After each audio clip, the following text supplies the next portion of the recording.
coaches. If you hate marketing, but you would love to attract clients in your business, that's a big problem because you can watch all the YouTube videos in the world, have the best strategies, but if you don't feel like doing the marketing, then you're not going to get anywhere, because if you hate marketing, you're going to stay broke no matter how good the strategy is. The fundamental thing that helped me go from seeing marketing as a chore or a bore to building a $55 million coaching and course creation business was when I shifted my feelings towards this thing called marketing. The secret is to fall for the cause. Everyone can fall in love with the effect. Everyone can fall in love with six-pack abs and having money and having fully booked coaching calendar. But the trick is that you have to fall in love with the cause. And that is the marketing, because you can't have the fulfillment and financial freedom that comes with a successful coaching business if you do not have clients. And what brings in the clients? It is this thing called marketing. But when you start to fall for the cause, then success becomes inevitable for you. That's why in this session, I'm going to reveal my personal marketing mantra that's helped me go from hating marketing to loving marketing, so that you also can make a difference and a living doing what it is you love. For those of you who don't know me yet, my name's Cham. I co-founded Authentic Education back in 2009. Over the last 16 years, we've been awarded Australia's fastest growing company twice by the Australian Financial Review. So I'm just here to share my lessons, failures, successes along the journey, so you don't have to spend thousands of dollars and thousands of hours on trial and error like I had to as well. So the marketing mantra is an acronym, and it spells the word marketing. There's lots of letters in the word marketing, so let me go through them. The M stands for motivate. When I think about marketing, I'm thinking about motivating other people, inspiring other people. So if I'm sitting down to type an email or record a video script, I imagine there are people in front of me. Whoever your ideal client is, the people you really, really want to help, I imagine having that person in front of me and speaking to them and motivating them. Kind of like Martin Luther King's speech, I have a dream that one day my kids will grow up in a world where they are not judged by the color of their skin, by the content of their character instead. So I imagine the words I'm about to say, the message I'm about to deliver, whether the message comes through email, through a video, through an ad, through any form of marketing, I'm motivating people in some way through an inspiring, powerful message I have. The A in marketing, it stands for authenticity. So I see marketing as a chance to express myself. Am I writing marketing right now? Am I doing a video right now? Or am I expressing and practicing being my authentic self? You can change the meaning of things, just like nothing means anything. Shakespeare said it best, nothing is either good or bad, but thinking makes it so. If you want, you can go throughout your business journey, your coaching journey, thinking marketing is a chore. That's an option. Is it true, right, or real? Not really, because nothing really means anything. But I do know this, it's not going to help you succeed very much. That would be like saying, I really want to get healthy, but I hate exercise and I hate vegetables. Like, you're not going to get very far with that. So when we start to change the meaning of things, then we start to change how we feel about things, and that meaning and that feeling starts to dictate our actions. It's getting to the bottom of the central cause or the driver of why people aren't doing things or why they do things in the first place. So marketing for me is expressing authenticity. It's expressing myself creatively. Like when you're doing a marketing campaign and you're thinking, what should I call this subject line? Or what should I call this ad? Or what's the message or the educational tip I want to give? That's creativity. Everyone's creative. It is creating something where there was nothing before. So I see marketing as a way to express my creativity. Sure, it's not creativity like I don't have an easel and a paintbrush and I'm not creative like that, but that's not the definition of creativity. You could be a creative problem solver. It's just creating something where there was nothing. And I got that definition from Rick Rubin. If you don't know Rick Rubin, I highly recommend you check him out. A highly creative guy, just the big beard. Anyways, that was his definition and I really loved it. Creativity as well and authenticity is also that point of marketing when you see yourself on camera. If you want to reach people on a worldwide scale, if you want to have people know, like, and trust you while you're not there, literally while you sleep, how are you going to do that? It only happens through the power of video, the power of the camera. So what I really like about marketing, especially when we're talking about camera and video, is that I'm practicing being my authentic self. The problem becomes as soon as I pick up my mobile phone and I hit the record button, it's like, everyone starts acting like mysterioso, strange. you're not authentic. And that's what people want to see, especially in this day and age, that authenticity. Your authenticity is your superpower. So if I'm thinking about marketing from the standpoint of having the camera on me, am I really doing marketing, which is this uncomfortable thing that I just have to get through? Or am I practicing being my authentic self and using the camera as a tool? I think that second one is so much more empowering. I think that second one is going to grow your business like you wouldn't believe. I think what you're really doing is you are revealing your authentic self. It is my belief, having trained hundreds and hundreds of people of being confident on camera, that you don't even know right now what your authentic self looks like. So I feel that once we start peeling back the layers and taking off the mask of who you think you are, who you should be, what you've been told to be and brought up to believe that you should be, that is vastly different from who you really are, truly are, authentically are. And when we start to do the marketing and present in front of camera, I think that will reveal itself and it could potentially shock you.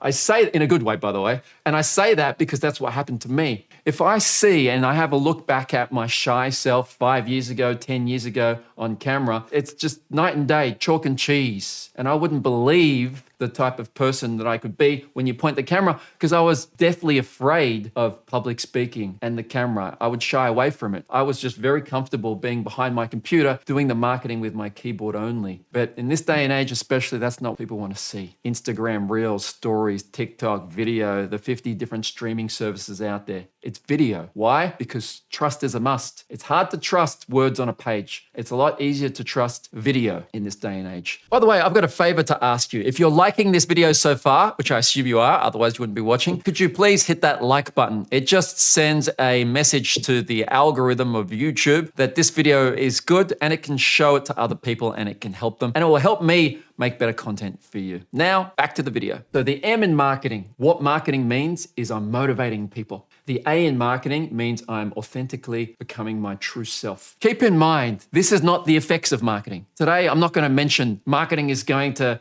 get you fully booked and it's going to mean money and it's going to be that they're all the effects. I'm saying when you sit down for 30 minutes to do some marketing, like record a video, write a script, do an email, figure out some tech, the intrinsic act of doing that marketing itself was enjoyable. Just like some people, including myself, if I go for a jog for 30 minutes, the actual jog itself was enjoyable. Not the effects of the jog, losing weight, toning up, better for my heart. That's the effects. I'm saying intrinsically, in that 30 minutes, I was enjoying myself. We get to that point and everything will change for you. So the R in marketing, it stands for reach. The word reach purposely has a double meaning. The first meaning of the word reach, it's a marketing term. You've probably heard of it. Like if I do my Facebook ads or whatever marketing I'm doing, you can usually see your stats. And one of them was reach. How many people did you reach? So in my mind, when I'm thinking about doing marketing, I'm thinking about I am reaching people globally right now. I imagine maybe people in my city, my state, my country, the world, and I'm reaching those people. And I imagine it. I see it.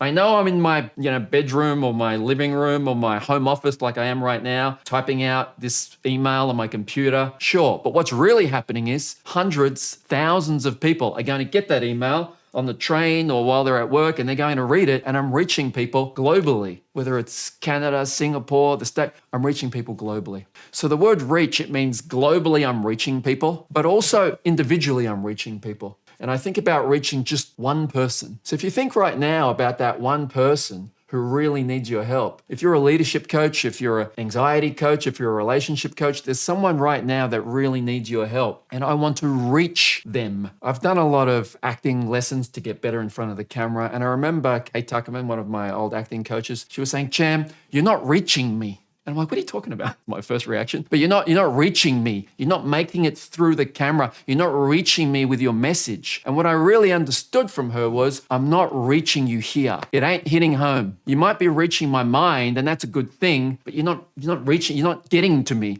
So when I'm thinking about marketing, I'm thinking, yes, globally, I'm reaching thousands of people, and that's great to have that quantity, but that means nothing without quality. Did we strike to the heart of the matter? Did I pour my heart out and say what I really want wanted to say truthfully, honestly, authentically? Did I reach someone? Did I move someone with my message? That's what we're talking about with reach. And that could be done whether it's one-on-one. You can reach people with your marketing message. If I'm sitting across from someone face-to-face in a strategy session, we can do that one-to-many through a Zoom event. Sure, there might be 50, 500 people here, but I'm thinking of speaking just to one person and then I'm making it through this camera. And by the way, I'm not a perfect person. Quite often I have these ideas and have these meanings that I'm sharing with you because I've been guilty of just ticking boxes like, oh, I've got this run sheet and syntax of what I want to get through my presentation and I feel rushed for time. But then I got to stop and pause and think, am I reaching just one human being? Because isn't that the point of what we're doing? So whether it's one-to-one or one-to-many or none-to-many means I'm not there, but I'm reaching many people through the power of video, through the power of the camera. So even though I might be recording a video right now of myself and there's no one in the room, but why am I talking if there's no one in the room? Because there will be people and someone's going to watch that video. Just imagine the last time you watched a video and someone was talking. You're a real human being. Sure, they could have recorded this video 6 weeks ago, but you're watching it now and you want them to feel like you're talking to them now in real time. So when we record the video, we need to imagine and see these people, or at least one person in front of us right now. And in that way, we reach them. So the M in marketing: motivate, authenticity, reach. The next one, the K, stands for connect. Now, Cham, do you know how to spell? Connect is with a C. Yes, I do, but K words are very difficult to find. So K is for connect. It's connection. One of the things I believe that we really crave as human beings is connection. You know, life is not a solo sport. Business is not a solo sport. It's a team sport. Human beings, we are just better together. We need each other. So even though I might be doing the marketing alone, I'm typing out an email, I have the imagination of I'm connecting with another person. It's like, why do you have lunch with a friend? Because you want to connect with them. That's a back and forth thing going on. You enjoy people, right? I hope you enjoy people. Otherwise, we're probably in the wrong profession. But I imagine as I'm typing that email, I've got that sense of connection. Just like, how you going? Good to see you. And I'm teaching you stuff and I enjoy the back and forth. I bring that same energy to the keyboard. Hey, how you going? Enjoy the energy back and forth. I teach you stuff,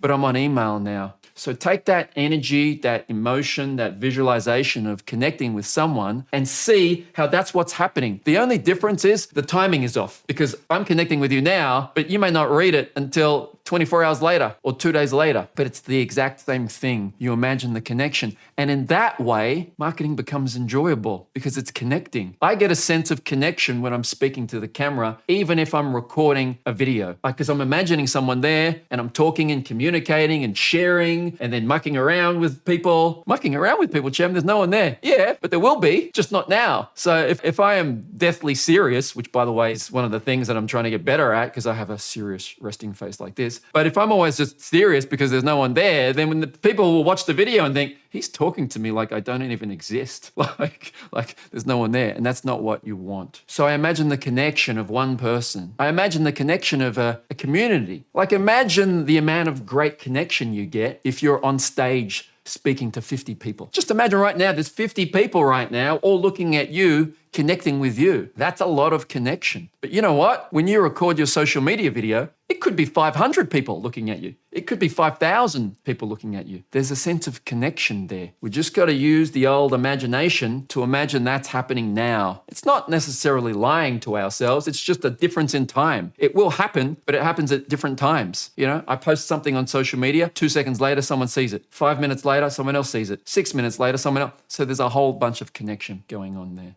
And that feels good when you're sitting down to do your marketing. The E in marketing, it stands for exciting. It makes me feel alive that I'm doing this. Even something like this, recording this live Zoom event right now, it makes me feel alive. When I look back on my life and I think, what are the memorable moments that I'm thinking, I'm glad I did that. That was so cool. It is stuff like this. Presenting to a camera, doing a presentation, maybe meeting someone one-on-one, putting myself out there. Sure, there's a little bit of nervousness going on. There's a little bit of, I wonder what's going to happen. But that's exciting. It's very, very easy for your brain, once you start to practice it, to change the meaning of this. When you're nervous, your body does this. But you know what? When you're excited, your body does this. If someone's about to hop on a roller coaster, some people are like this, I'm nervous. And some people really love it and they're excited and their body does this. So whether or not you're nervous or excited, I would say it's better to change that meaning in your mind to say, this is exciting. I'm feeling alive right now. I don't get nervous before a presentation. I feel alive before a presentation. Even if it doesn't work out well for you, it's still exciting. It's a story to tell. When I look back on my life for the last 16 years, some of the funniest stories that I would tell you is when things didn't go well. Like that time I was on stage and the microphone kept going off and I had to do the whole presentation like this. Do you know what I mean? Or the time we rented out and we paid like $7,000 or something for the Mind, Body, Spirit Festival. And we would hand out these meditation CDs. Hey, would you like a free CD? Yes, I would. It's a download. Let me get your email address instead. It's stuff like that. You know, it's pretty funny. I think it's exciting too, because to always know what is going to happen in your life, that's a bit boring, right? Like no one watches a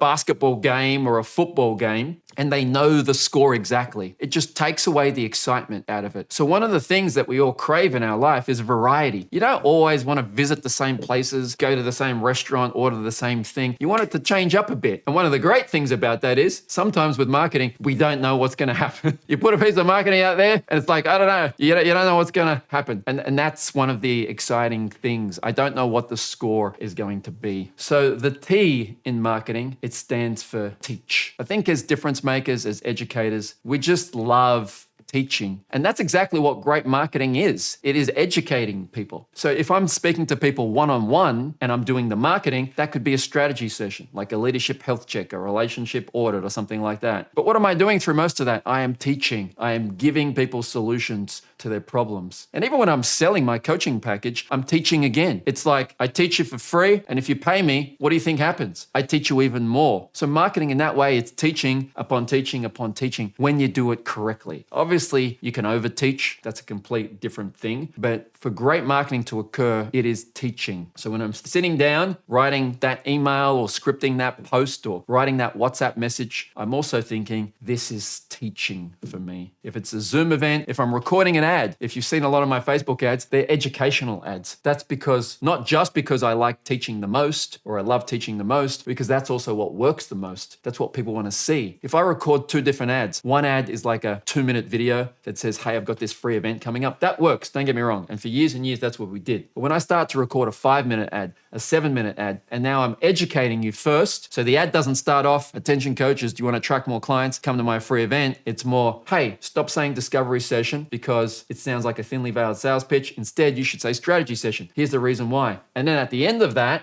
if you want to learn more, come to my free event. That second version, it just does a lot better. So sharing knowledge, teaching, that's what I see marketing as. And it's intrinsically enjoyable for the sake of doing it. Whether or not I get paid, whether or not this works out, I get more clients, we're trying to get to a point where just the act of doing it is enjoyable. Wayne Dyer has a great quote. He said, when you change the way you look at things, the things you look at change. So once you start to change the meaning and how you see things, that actual thing starts to change and get better and improve as well. Next, the I in marketing, it stands for important. This I also has a double meaning. On the one hand, it means that I'm doing important work because what I'm trying to do here is I'm trying to help people with a very important message I have to share. So I feel that what I'm doing matters. It's crucial. It's critical. It is my mission that if I'm a leadership coach, that there are so many leaders that could make an impact, but don't because maybe they're going from technician to leader. They don't know how to bridge that gap. They're not living their full potential and neither is their team. So now I feel there's a lot of importance. I have got a good fight to fight.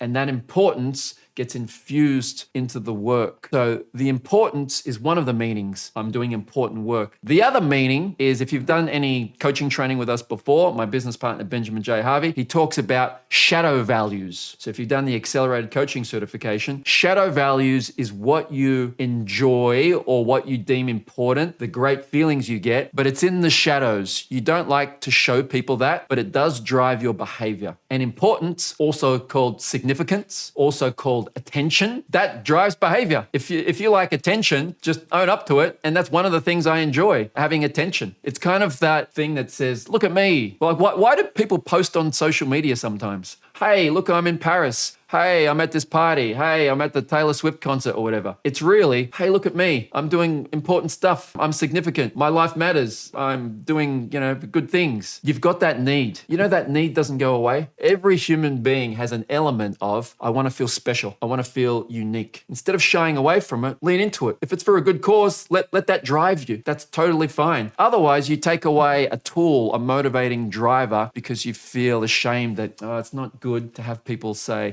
stop seeking attention. That's not, if you're doing it for a good reason, that's fine. Do you think Kevin Hart doesn't like attention? He loves attention, but that's fine because he's entertaining people. If you're an entertainer, you should probably love the spotlight, because I love that you love the spotlight because you do more of what you love, and that helps me be entertained from you. If Kevin Hart feels ashamed of the spotlight, or if Meryl Streep feels ashamed of the spotlight, that's not going to be a very good entertaining message that she has. So importance means that when we're doing important work, you're allowed to feel great by having attention on you. It's fine. If you're doing it for a good reason, I think it's totally fine. The N in marketing, it stands for a never-ending game. What that means is we're playing a game of marketing and it never ends. It's non-stop fun. It's what you may have heard called an infinite game. I like the phrase mastery. I'm mastering a craft. Nothing brings human beings, in my opinion, more joy than the mastery of a craft. Whether it was Kobe Bryant playing basketball, whether it's Mozart writing symphonies, whether it's you doing your marketing, whether it is a coach perfecting their coaching technique, it's something that never ends. And that is a good thing, because if it ends, you would just have to find another game to play, and that is not as enjoyable. So I see marketing as mastery of a craft. I see it as a never-ending, infinite game that I can play. Last, but definitely not least, I feel I've saved the best for last. The G in marketing stands for a game of growth. So if you love personal development, which I assume you do, if you love personal growth, then every single thing in marketing, every single thing in your business, every single thing in your life, I put under the banner of a game of growth. I feel human beings, it's natural for one us to grow, to blossom, to self-actualize, as Abraham Maslow put it in his hierarchy of needs and self-actualization. We have this innate thing in us to want to grow. One of the times that people are the most happiest, I believe, is the progression, the growth. If you're earning $50,000 a year, and then next year you earn $100,000 a year, and then the year after that you earn 150, and then 200, and then 250, and then 300, that growth, that progress, for a lot of people, that equals happiness.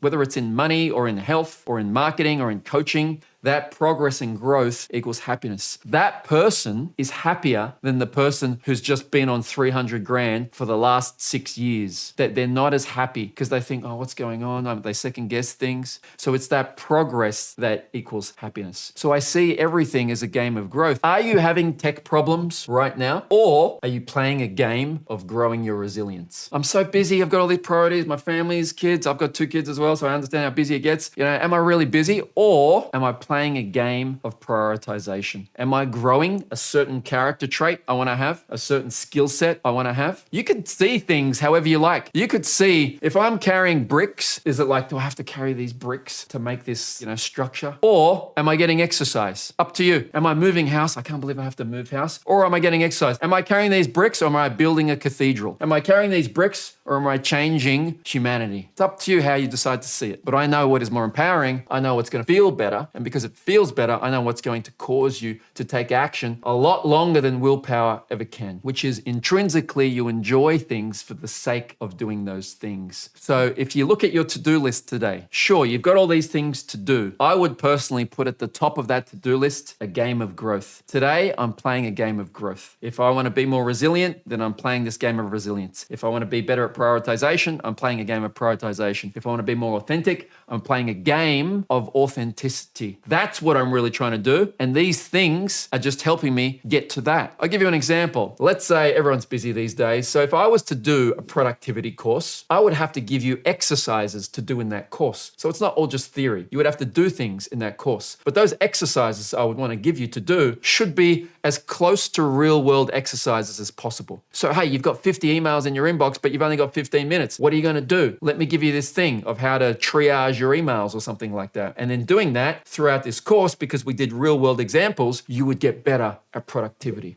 You know what? Well, that happens every single day of your life. Every single day of your life, you got a lot of emails in your inbox, things to do. So you could say and see it as, this is a game of productivity that I'm playing right now. I used to play this game when my first son, Tyler, was born about 6 years ago. You know, do I have to deal with this crying baby right now at 3 a.m. when I've got a presentation tomorrow and I would rather not do it? Or is this a game of patience? Is this a game of resilience? And tomorrow morning when I wake up, is it like, oh my goodness, I can't believe I should have really had 5 hours sleep, or at least minimum, but now I've only had 3 and I got to do this present? Or is this a game of energy production? How can I produce and command the energy in my body despite having 3 hours sleep and having to do this presentation now? And that means when that doesn't happen again in the future, I've gotten better at producing energy. So I can even go to the next level now. I find it akin to, if you've ever seen someone, let's say an athlete, they're a runner, they'll run with a parachute on their back because it's really hard to run with a parachute because all that wind is dragging you down. But that means when you take the parachute off, you're better.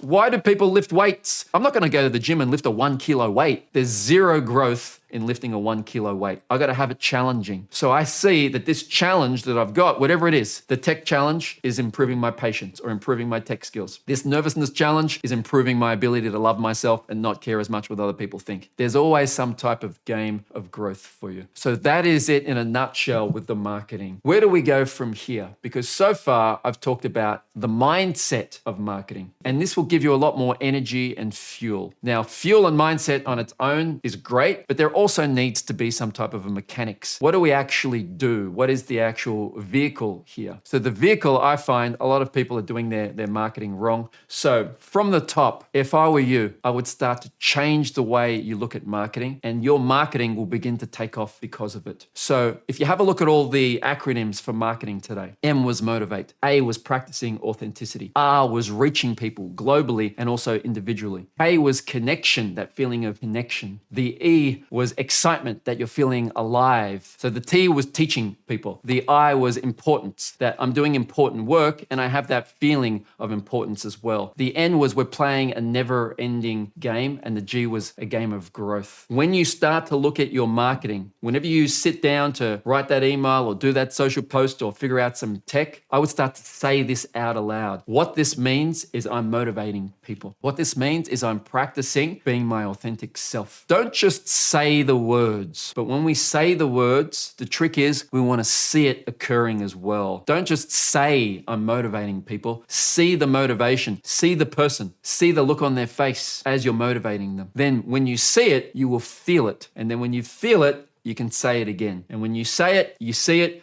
When you see it, you feel it. When you feel it, you say it. And it's this cycle, this vicious cycle of success. Because what we're really trying to do right now, we're trying to change the thoughts in our minds. But the thoughts in our minds then affect the feelings in our heart. And those feelings in our heart, they affect our actions, our hand. And when we get these things aligned, head, heart, hand, thoughts, feelings, actions, and every part of our body wants to do the marketing, looks forward to do the marketing, enjoys doing the marketing for the sake of it, everything changes. Why is my 6-year-old son so good at Mario tennis or something like that? Not because they like the effect or anything else, or because it's going to make money, or not that it does, but because they just enjoy it so much that of course they're going to be better at it. He can beat me at Mario tennis. Why? Just because he enjoys it so much and he plays it a lot. So that is the reason why. If you enjoy the game of marketing, you're going to get good at the game of marketing. If you enjoy singing, you're probably good at singing. If you enjoy playing the guitar, you're probably a lot better at the guitar than you were 6 weeks or 6 months ago. Why should marketing be any different? If there's anything I know about human beings, we can make anything mean almost anything. That's how it works.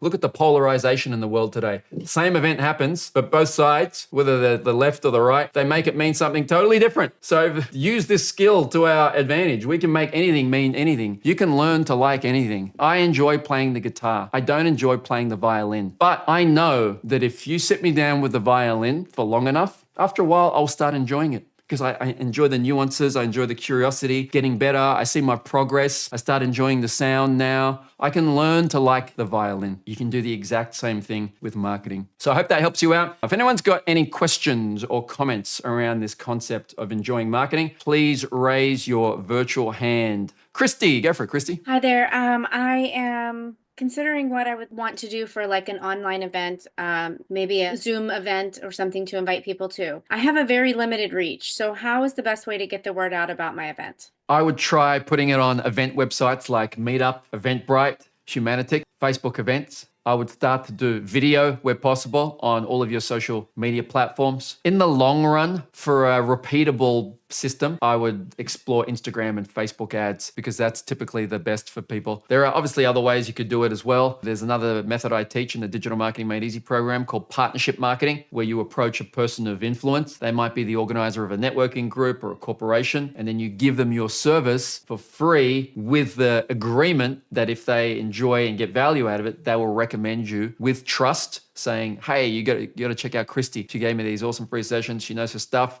She's got this free session or this free event coming up. So those are all the different ways. One of the things that I know people shy away from a lot is this concept of video. And that is the rocket fuel for a lot of people's business. When you can start to educate people through the power of video, lots of things will change because nothing builds trust better than video. Melanie, go for it, Melanie. Hi, Cham. Thank you. I've got a webinar coming up, and I was just wondering about your thoughts on should I change the video ad for the Facebook audience compared to a LinkedIn audience? Because first webinar, so I'm keeping it just with connections, but they're very different platforms. What would you suggest? Yeah, typically ads on LinkedIn are always going to be more expensive than Facebook just because of the type of person that's on there. That's not necessarily a bad thing because the return on investment could be better. But I recommend when people first start off, regardless if they're trying to advertise to managers or whoever it is, that you start that process on Facebook. It's a lot more forgiving and easier to get results. And for 95% of people, they will never want to advertise on LinkedIn once they get the Facebook and Instagram ad working. But Cham, my marketer, I'm trying to reach managers. That's okay if you're trying to reach managers. But the problem is most people don't spend time on LinkedIn. Just because people have a LinkedIn profile, if I don't check, I've probably got a MySpace account still. But if you're trying to run ads on MySpace, trying to get to me, you'll never see me because I'm never on there.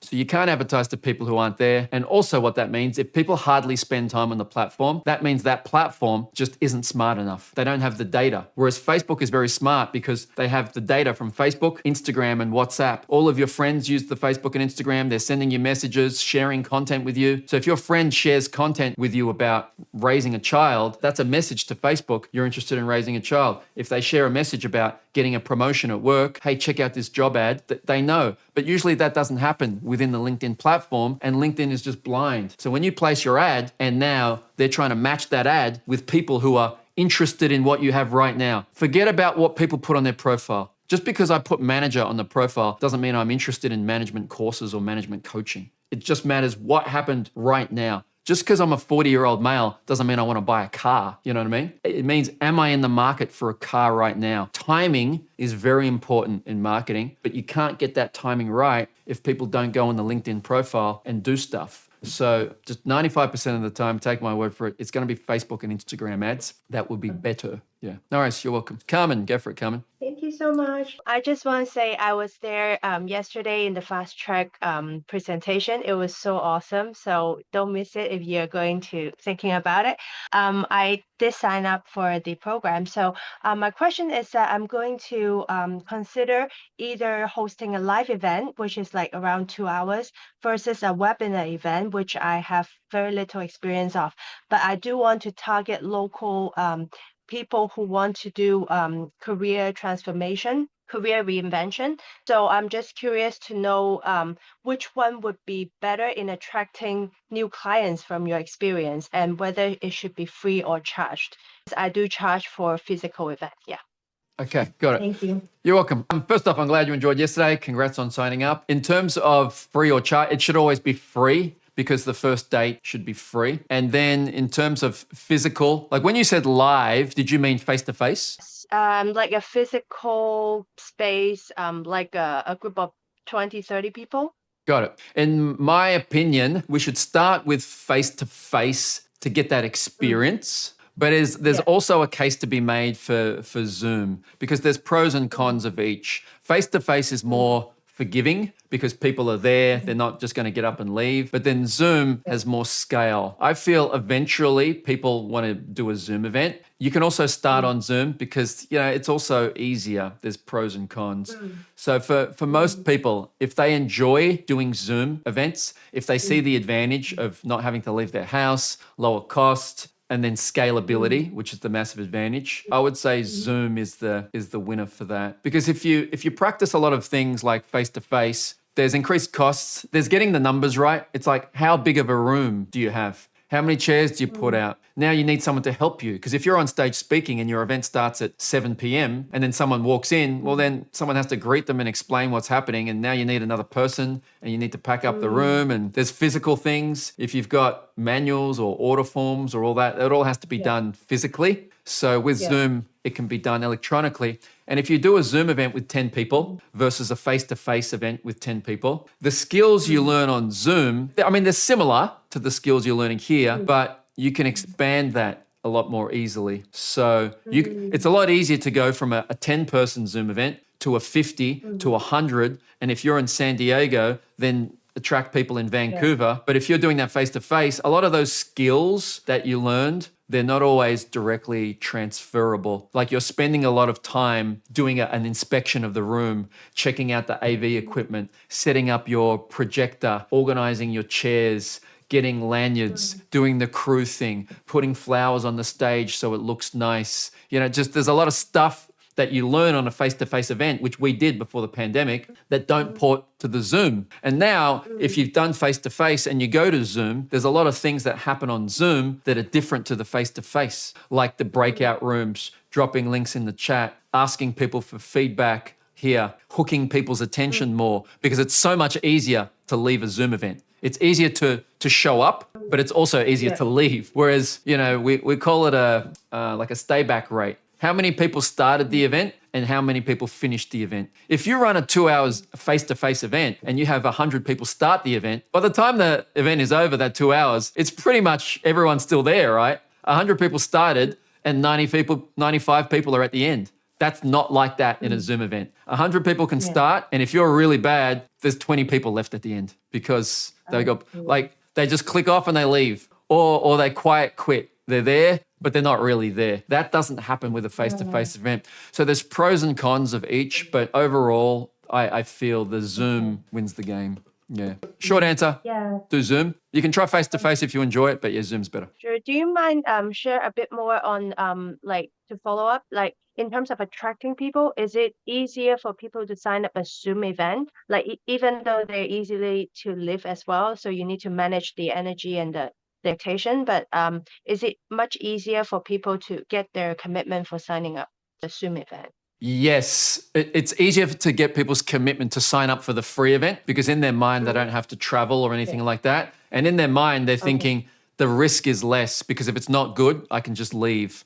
So it's easier and cheaper for people to say, yes, I'm going to attend the event. And it's easier, like the show rate will be higher on a Zoom event. But then this is the downside, they don't necessarily stay. In terms of commitment, if you're selling something at a free event, 100 people face-to-face, the connection is stronger and that's going to be better than 100 people on Zoom.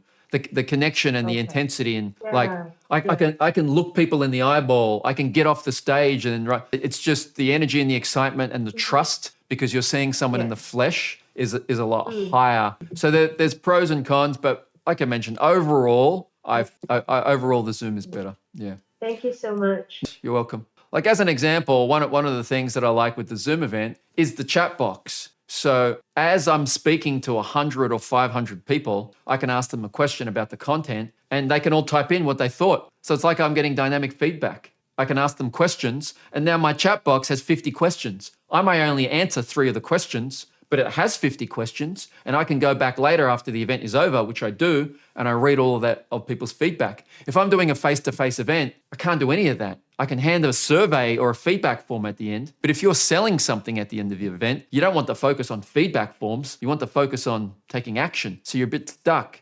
You can send that feedback form later the next day, which is possible. But as soon as that event is over, the percentage of people who are going to fill in that form, it drops dramatically to like 5%, 10%. Whereas if you do it live with the Zoom chat, it's quite high. It could be like 30%. One of the things you want to do with your free stuff is make it so good, people think that was worth paying for. In my mind, that's how good the free stuff should be. And you shouldn't be scared of that because we're educators. I've got so much content. You should see my list of things. For me to just read all my list of things that I would love to share with people, it's like 100 things. Just to read them, I'll be going through 100 things, let alone starting to flesh them out and then record. I have no shortage of content. I just have a little OneNote that I keep with me. And every time I have an idea that strikes me, I think, oh, that's so great. I write it down for later. And when I go back to it, I'm like, where am I going to find the time to teach all these things? So this is Client Attraction Secrets. I could easily do 50 of these,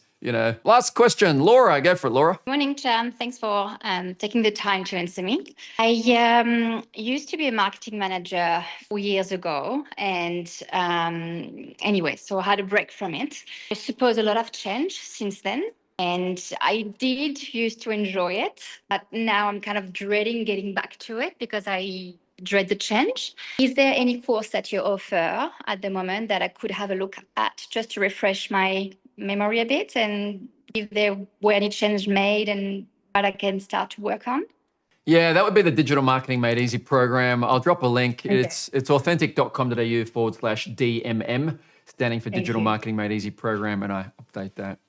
Thank you for your question, by the way. Thank you everyone who attended today. I hope you got a lot of value. I enjoyed this session, by the way. I enjoyed pouring my heart out, my thoughts and unadulterated feelings on marketing. So if it helps you as well, enjoy the process more. It's supposed to be fun. You know, our business is supposed to be fun, every part of it as much as possible. I know it's not always the case. You know, you can choose to love things. One of the downsides of watching a lot of romantic Hollywood movies is they paint this picture of love like it's a bolt from the heaven that you had no say in. And it happens instantly or it doesn't, which I don't think is a very good thing. You can learn to love things. That's 100% okay. It can be a choice, it can be a decision, and marketing is no different. If you don't love marketing, maybe it's because you haven't practiced the skill of learning to love marketing. Maybe you haven't tried. Maybe you haven't decided to learn to like marketing. So my advice is to make that decision, which it is a decision. From this point forward,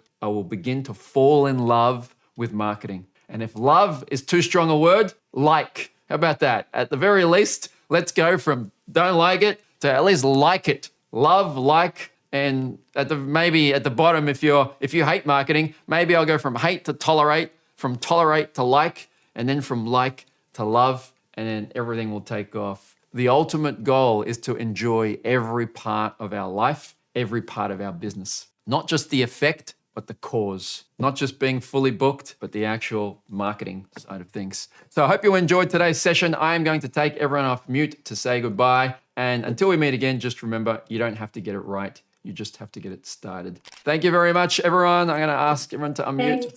See you later, all. See you later, all. Bye. So one of the easiest ways to start falling in love with marketing and have your coaching business take off is to be reminded of these things. So if you want an easy downloadable PDF, all you have to do is either look in the comments or description section below, and you can download that PDF, stick it up next to your computer or wherever you do your work, and then you can be constantly reminded and start to build that habit, change that meaning, fall in love with marketing, and then see your results take off. So now you've got the mindset and the fuel you need to grow and get fully booked in your business. What are the actual action steps or things you need to do every day? Well, the best way to figure that out is learn what not to do first. That's why I recommend the next video you watch is where I reveal the 10 worst marketing strategies that cost coaches hundreds of thousands of dollars each year. And don't worry, I'm also going to show you a smarter, faster, and easier way to attract clients at the end so you won't have to guess for yourself. So I look forward to seeing you on the next video.